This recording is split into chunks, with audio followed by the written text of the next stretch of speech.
मैं और वो यूनिवर्सिटी में एक ही क्लास में पढ़ते थे।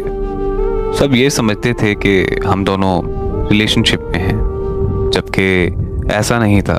हम बस एक अच्छे दोस्त थे और यूनिवर्सिटी के 4 साल कैसे गुजर गए पता ही नहीं चला। यूनिवर्सिटी के बाद हमारी फ़ोन पर बात होती रहती थी। वो लड़की इतनी अच्छी थी कि मुझे उससे मोहब्बत हो गई। तो मैंने एक दिन उससे पूछ लिया कि क्या वो मुझसे शादी करेगी। पहले तो वो चुप रही, फिर कुछ देर बाद वो कहने लगी कि मैं बहुत छोटी थी जब मेरे माँ बाप इस दुनिया से चले गए थे। मेरे चचा और चची ने मुझे पाला है। मेरी शादी उन्होंने अपने बेटे से तय की हुई है। आप बहुत अच्छे इंसान हैं, लेकिन मैं आपसे शादी नहीं कर सकती। आपकी किस्मत में मुझसे अच्छी लड़की होगी। और मैं उसकी मजबूरी से समझ चुका था कि इसी वजह से मैंने उससे इस टॉपिक पे दोबारा बात नहीं की। फिर कुछ ही अरसे के बाद उसकी शादी हो गई। शादी के बाद उसने मुझसे कभी राब्ता नहीं किया। कुछ महीनों बाद मैं भी उसे भूल गया और एमएस करने के लिए अमेरिका चला गया। और फिर जब मैं 2 साल के बाद पाकिस्तान वापस आया तो यूनिवर्सिटी के कुछ पुराने दोस्त मुझसे मिलने आए। उन्होंने मुझसे महविश का जिक्र किया तो मुझे उससे मिलने की चाहत होने लगी। मैं महविश के चचा के घर चला गया जहाँ वो रहा करती थी।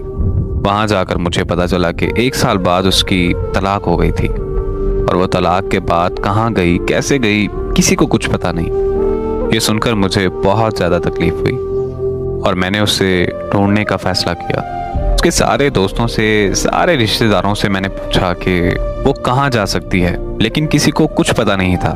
ढूंढते ढूंढते 6 महीने गुजर गए, लेकिन उसका कोई सुराग नहीं मिला।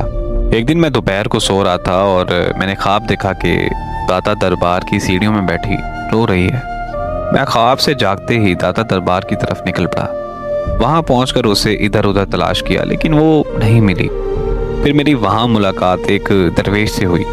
मैंने उस दरवेश को सारी बात बताई तो उसने कहा कि क्या तुम महविश को ढूंढ रहे हो और क्या तुम्हारा नाम हमजा है।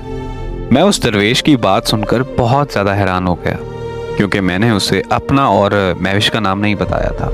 उस दरवेश ने बताया कि महविश यहाँ रोज़ आती थी और घंटों दरबार की सीढ़ियों में बैठी रोती रहती थी।